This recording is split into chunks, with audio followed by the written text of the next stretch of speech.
국내외 스픽스 시청자 여러분 안녕하십니까, 신용환입니다. 오늘 조금 일찍 1시 10분에 시작하던 방송이 1시에 시작하게 됐습니다. 오늘도 여러 가지 현안들이 계속해서 나오고 있습니다. 이재명 정부 출범 이제 일주일 지나서 이제 2주차, 주차로 보면 2주차에 들어가고 있는데 지난 며칠간에 엄청난 효능감을 느꼈다는 반응들이 많습니다. 과연 어떤 효능감이고 또 기대와 우려 이런 것들에 대해 전반적으로 짚어보면서 우리가 진짜 새로운 대한민국을 만들어 나가는 그 방향성 등등에 대해서 아이디어도 같이 한번 고민하도록 하겠습니다. 윤재관 대변인님, 네, 엊그제 기자회견을 크게 하시던데 전원이 다 오셔가지고. 네, 예. 왜냐하면 당연히 헌법 정신에 맞춰서 진행하던 재판도 중지돼야 되는 게 맞는데 네. 아직까지도 그 문제에 대해서 설왕설래가 있는 것이 그 대한민국의 그 미래를 위해서 전혀 맞지 않고, 그리고 그것이 그 단순한 게 아니고, 아니 계속 재판이 진행되면 국정을 어떻게 운영을 합니까? 대한민국 국민과 대한민국 부군을 위해서라도 그 중지되는 게 맞는데, 그에 대해서 분명하게 조국혁신당이 쇄빙선의 역할을 분명히 다시 한번 더 해야겠다. 네. 그런 의지를 가지고 이제 지도부가 나서서 그 기자회견을 했고요. 네. 12일 날 꼭 법이 통과되기를 강력하게 소망하고 있습니다. 그래서 화들짝 놀랐는지 법원에서 오늘 네. 아까 1시간 전쯤에 이제 발표를 했습니다. 네. 무기한 연기. 예. 그러면서 공보관이 또 재미난 얘기를 했는데 좀 이따 저 다뤄보기로 하고요. 안진걸 소장님, 오늘 응원봉은 어떤 의미입니까? 아니 이 응원봉은 비책명으로 예. 들어선 정부잖아요. 지난 한 주가 정말 꿈인지 생신인지 모르겠습니다. 이런 날이 왔네요. 우리 민주당, 조국혁신당, 사민당, 기본소득당 또 진보당의 연합 후보잖아요. 이재명 대통령님이 이 본인도 비책명 시민본부를 선대위에 만들어 지시를 내려갖고 비책명 본부가 제일 크게 움직였거든요, 선대위에서. 네. 그래서 절대로 이 비책명 정신을 잊어서는 안 된다. 철저히 일하고 엄청난 성과를 내고 국민들이 야 민주당, 이재명, 우리 조국신당 일 다 잘한다 이런 기분 좋은 평가를 받았으면 해서 네. 잊지 말자고 응원봉 하나 들어갔습니다. 계속해서 응원하는 제 마음으로 응원봉이었습니다. 잊지도 말고 예. 앞으로도 계속해서. 맞습니다. 네, 김성환 평론가님. 네, 안녕하세요. 2주차인데요. 1주차의 활동 총평 한번 부탁드리겠습니다. 좀 표정 관리하기가 어려워요.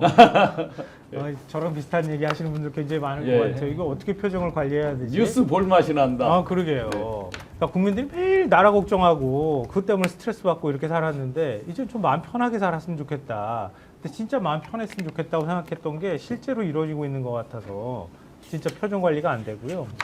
일단 주식 갖고 계신 분들 좋겠습니다. 아마 앞으로 주가가 더 막 기대가 될 거예요. 이러다가 3천 넘어가는 거 아닌가 예. 그런 오늘 생각이 또 들 정도인데요. 뛰었던데요. 오늘 또 오늘 올랐어요. 또 뛰면서 시작했던데요. 이 분위기가 굉장히 좋습니다. 이걸 예. 그 보통 이제 경제에서 기대 심리라고 얘기하잖아요. 네네. 그러니까 먼저 실물 경제가 움직여가지고 뭔가가 네, 생기는 게 선행 아니라 뉴스들이죠. 네. 먼저 국민들이 기대를 하고 있는 거예요. 이제 뭔가 바뀌겠구나, 네. 되겠구나라고 생각하니까 이제 주식도 사도 되겠다. 네. 외국에 가 있던 서학개미들 다 돌아오고 외국인들도 투자하고 네. 이렇게 해서 분위기 좋게 만들어서 이제 이 자영업자나 이런 분들이 돈이 안 돌아가지고 지금 너무 힘들잖아요. 빨리 네. 추경이 편성돼서 지금 먹을 걸 해결해주는 그런 이재명 대통령, 이재명 정부가 됐으면 좋겠습니다. 네, 뭐 지금 서학개미도 돌아오면 좋겠다라고 말씀 주셨는데 제가 이제 투자회사 대표도 5년 정도 했잖아요. 이미 돌아오고 있죠. 뭐 자신 있게 말씀드릴 수 있는 게 여러 가지 지표들, 선행 지수들 움직이는 것들을 보면 자신 있게 돌아오셔도 괜찮을 것 같습니다. 당분간. 네. 물론 추상적인 얘기고 전체적인 말씀이지만 개별 종목은 좀 다를 수 있긴 하지만요. 아니, 네. 경제가 살려면 역시 심리가 풀려야 되는 게 가장 맞습니다. 기본 첫 번째 스타트잖아요. 근데 그게 임기 시작과 함께 풀렸다는 건 그 앞으로 5년 동안 경제 운영 방향에 대한 국민의 예측 가능성을 높여준 결과로 나온 거기 때문에 의미가 상당하다고 생각합니다. 네. 네. 어제 기자회견 이후에 네. 법원에서 깜짝 놀란 모양입니다. 오늘 공보관을 통해서 이제 발표를 했는데 네. 일단 무기한 연기한다는데 아주 의미 있는 대목을 한 대목 발견했습니다. 네.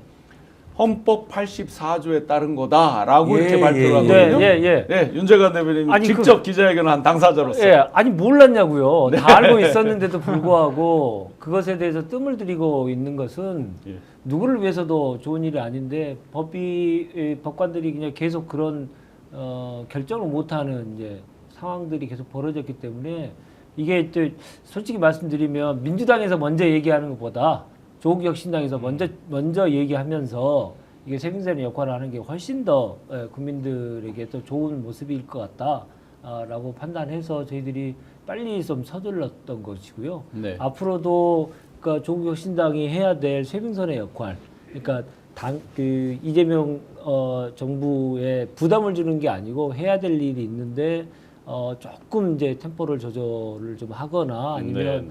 어떤 그 외부에서의 더 큰 힘을 모아야 될 때 그런 역할들을 조국 혁신당이 계속 할 겁니다. 예, 세빙선 역할을 계속하면서 이재명 정부의 성공을 위해서 저희들이 할 수 있는 모든 것을 다 할 겁니다. 네. 예. 평론가님 몰랐었냐고요 지금 말씀하셨듯이 다 알고 있었는데 왜 이제 와서 새삼스럽게. 아니 그 민주주의 꽃이 선거잖아요. 네. 선거에서 국민들이 선택한 거 아닙니까? 그럼 선택한 대통령을 사법부에서 우리가 평가하겠어, 우리가 심판하겠어 이렇게 나오는 것 자체가 사실 말이 안 되고요. 네. 헌법 질서에 부합하지도 않고요. 그러니까 제가 보니까 그 응원봉을 들고 앞장서서 나가시고 그 다음에 조국 혁신당에 가가지고 막 부시고 민주당은 뭐 하지? 민주당은 따라가면 되는 건가 이런 생각이 드는데 그러니까 두 분 노력이 결실을 맺고 있는 거라고 생각하고요. 나머지 이제 재판이 4개가 더 남아 있잖아요. 네. 이것도 빨리 사법부가 불확실성을 없애기 위해서라도 결정을 내리는 게 맞다. 그렇게 하면 그 다음에 입법 문제는 자연스럽게 시간을 두고 좀 더 깊이 있게 논의할 수 있잖아요. 예를 들면 국민의힘 정치인들 만나가지고요. 허위사실 유포 이거 선거법으로 의율해야 됩니까? 이렇게 물어보면 나도 괴로워 죽겠다고. 네. 선거 운동할 때 너무 힘들고. 본인들도 해당되는 얘기예요. 자기들은 보면. 힘들다고 네. 얘기하거든요. 근데 그게 정략적으로 활용이 돼버리는 바람에 이렇게 된 거지. 이거는 기본적으로 헌법 자체가 가지고 있는 법률안이 가지고 있는 모호성이나 추상성이나 이런 걸 없애야 될 필요가 있는 네. 거고요. 그 다음에 그걸 가지고 예를 들어 검찰이 기소권을 남용해 버리면은 누구나 다 그렇게 될 수 있는 거 아니에요? 네. 무슨 선거를 합니까? 이렇게 되면은. 맞습니다. 그 소위 지난번에 우리 하면 다 똑같이 해주죠. 뭐 지난번에 제가 그런 얘기했었는데 김문수 후보나 이준석 후보 선거 때 진짜 거짓말한 거 있는지 없는지 한번 다 털어가지고 한번 기소해보지. 많이 했습니다. 아주 많이 했어요. 그렇죠. 정강훈을 잘 맞아요. 모른다는 식으로 이야기하고 네. 안 울었다고 그러고 네. 그러니까요. 울던데요. 네. 아니 그러니까 이런 현상이 나타난다니까요. 네. 다음번 내 정적 다 제거해버리겠어. 마음 먹으면은 검찰 그냥 꽉 쥐고 움켜쥐고 그냥 다 기소해버리면 되거든요. 예, 맞습니다. 다음번 대선 출마 못하는 거예요. 그러면. 그렇죠. 네. 말이 안 리박스쿨도 되는 모른다고 하지 않았어요? 네, 네. 그렇죠. 네. 아니 거짓말 그것도 정말 대답을 많았죠. 제대로 못해서 손효숙 대표를 아냐 그랬더니 알고 모르고가 중요한 게 중요한 게 아니에요. 아니다. 네. 이렇게 그러니까 아는데 모르는 척 했잖아요. 예. 허위사실 유포네. 네. 이러면 얼마 그 대한민국 정치가 질이 떨어집니까? 검찰만 득세를 하고. 맞습니다. 오늘 고법 공무원 풀이 방금 이재명 대통령 공직선거법 사건 관련하여 재판부에서 길변경 및 추후 지정을 하였습니다. 네. 이제 추정이라고 하죠. 이런 용어도 바꿔야죠.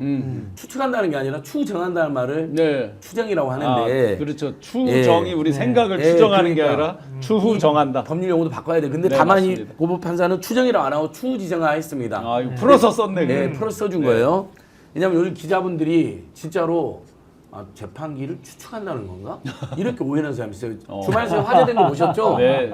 이제 그 민주당이 여당 되었으니 법사에 넘겨라라고 하는 야당의 주장을 한 기자가 한자로 그 여당을 진짜 여성 여자를 써놓은 거예요. 그렇죠. 맞아요. 이거 진짜입니다, 진짜. 네, 진짜예요. 그러니까 우리 기자님들도 저는 기자님 진짜 몰랐다고는 급하게 실수를 했을 수도 있는데 공부 같이 하고 민주공화국이 공동 구성원에 어떻게 보면 기자님들이 모범이 되는데 너무 이상한 실수하면 웃기잖아요. 공부 지금 안 하면 큰일 나게 생겼어요. 카메라가 지금 얼굴을 비치는데 지금 앞으로 이제 맞아요. 얼굴을 비치기로 했는데. 헌법 제8조에 따른 조치입니다. 이상입니다. 자, 너무 당연한데 아니 이것을 고법원하고 지금 4개 나머지 재판은 이 발표를 안 하고 있잖아요. 네. 이것을 조희대가 해야죠. 네. 지난주에 했어야 됩니다.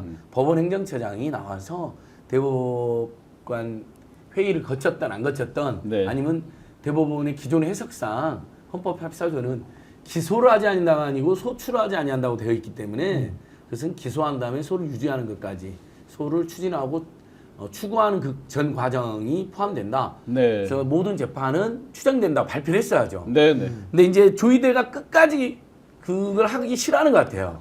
희대히 장난을 치려고. 예, 예. 그러니까 이제 고법에서부터 스타트가 나오는데 아마 나머지 이제 1심 법원들도 네. 다 이렇게 나올 겁니다. 아마. 그렇게 믿습니다. 이걸로 대한민국이 또 에너지를 소모하고 있다는 거. 맞습니다. 얼마나 창피한 일입니까? 시작하자마자 지금 14,000여 분 뜨겁게 댓글 어우. 달아주시는데 강영수님께서 조국 사면 가지야. 최강욱 사면 최강욱 의원님이 아직 저기가 그러신가 보네요. 네. 예, 예. 그리고 송영길 사면 송영길 대표 사면 이렇게 적어주신 분인데 어느 분이 또 밑에 송영길 대표님 아직 재판 중입니다라고 되어 있고요. 이만큼 이제 다 상황들을 알고 계시죠. 재판을 하면 이제 재판 중에는 사면을 할 수가 없고 다 알고 계시면서 우리가 그런 희망을 많이 이렇게 적어주고 계십니다. 아마 네. 조국혁신당에서 열심히 노력해 주시는 부분들을 네. 우리 시청자분들이 많이 이해하고 계신 것 같습니다. 더 열심히 하겠습니다. 네. 예, 예. 이 부분은 제가 약간 덧붙이면요. 조국혁신당에서 이재명 대표님 재판 다 이통 재판 다 연계된다고 잘해주셨잖아요. 네네. 우리 조국혁신당의 조국 대표님은 또 다른 사람들이 더 이야기를 해줘야 됩니다. 그럼요. 아무래도 당사자들이 호소하는 맛도 있지만 조금 민망한 게 있잖아요. 송영길 보석 신청이 지금 얼마인데 보석을 안 해줍니까? 1심에서도 보석을 안 그렇죠. 아마 송영길 돈 봉투 대표님 무죄가 된 사면이라고 쓰신 건 상태에서, 예. 보석을 말씀하신 것 보석이죠. 같아요. 그다음에 예. 조국 대표님 오래 계셨습니다. 최대한 저는 뭐 대통령 취임 사면 이런 것도 있으면 좋겠는데 하도 또 시비를 걸 테니 8.15 재헌절이나 8.15 사이 재헌절 사면이나 8.15 사면 우리 조국 대표님 또 민주헌법론자 아닙니까? 그래서 저는 빠르면 7월 17일 날 사면해줬으면 좋겠고 늦어도 8.15 때 일종의 국민 대통합 사면 반드시 해야 된다. 송영길 대표님 보석은 저도 정말 강력히 촉구합니다. 보석 왜냐면 신청한 지 지금 몇 달이 지났는데. 예, 몇 달이 지나기도 했고 마지막에 이제 다시 이렇게 들어가시기 전에 방송을 저와 함께 했는데 굉장히 사실은 감동적으로 같이 이제 방송하고 네. 저녁에 둘이서 이제 이런저런 말씀도 나누고 했는데 그래서 제가 얼마 전에 면회를 가려고 이제 면회 신청을 측근분께 네, 이제 네. 여쭤보니까 너무 많은 분들이 신청을 해 있어서 그게 제한이 쭉 있으니까 좀 한참 기다려야 된다고 해서 다행이네요. 다행이네요. 대기 순번 저기를 해달라고 했습니다. 그만큼 많은 분들의 가슴에 네. 남아 있는 우리 송영길 대표님 보석 꼭 됐으면 좋겠습니다.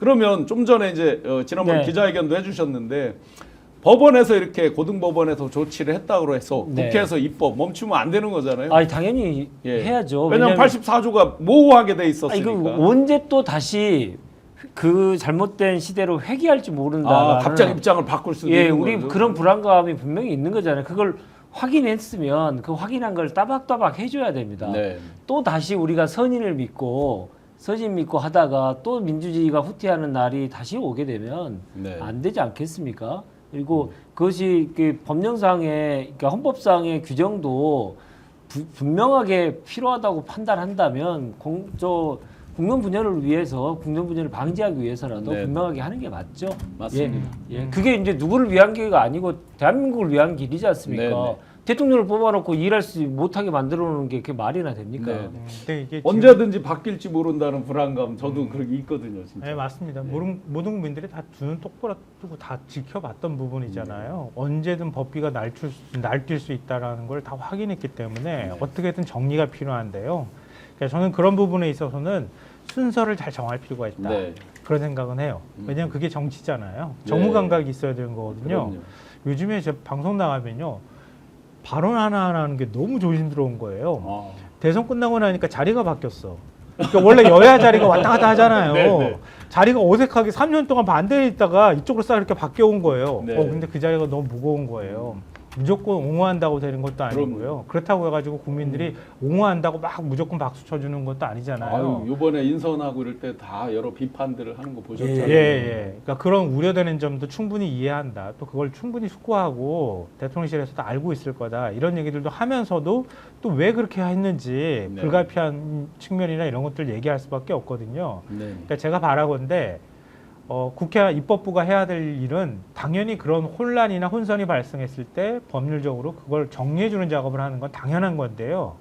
그러니까 일단 사법부가 먼저 결정을 해줘야 한다. 네. 그러니까 지금 진행 중인 재판 스스로 재판부별로 그러니까 지금 대법원에서 결정하면 된다고 말씀하셨지만 원래 그러면은 각각 단독인 재판부들에 개입하는 게 되잖아요. 그러니까 나머지 4개 재판부가 스스로 다 결정해라. 그쵸? 네. 빨리 결정해주고 그 다음에 이런 불확실성이 생겼을 때 그럼 어떻게 합니까? 국회가 그걸 정리해주는 작업을 해야 되는 거니까 그 다음에 아주 신속하게 그 문제를 정리해주면 아주 말끔하게 정리될 거다. 네. 먼저 나서서 의익이 충천해가지고 가가지고 우리가 정리할 거야. 그러면은 그것에 대해서 더 곱게 보지 않는 국민들이 있기 때문에 그런 부분에 있어서는 정무 감각을 갖고 좀 움직여야 될 필요가 네. 있어 보여요. 그 부분은 그래서 민주당이 속도 조절을 잘하신 것 같아요. 맞아요. 이렇게 법원이 먼저 네. 협력 결정을 할 것이다라고 기다려 주신 거잖아요. 오늘 방송 어떠셨습니까? 마음에 들었다면 구독, 좋아요로 스픽스를 응원해 주십시오. 여러분들의 구독, 좋아요는 가장 큰 힘이 됩니다. 스픽 구독, 좋아요.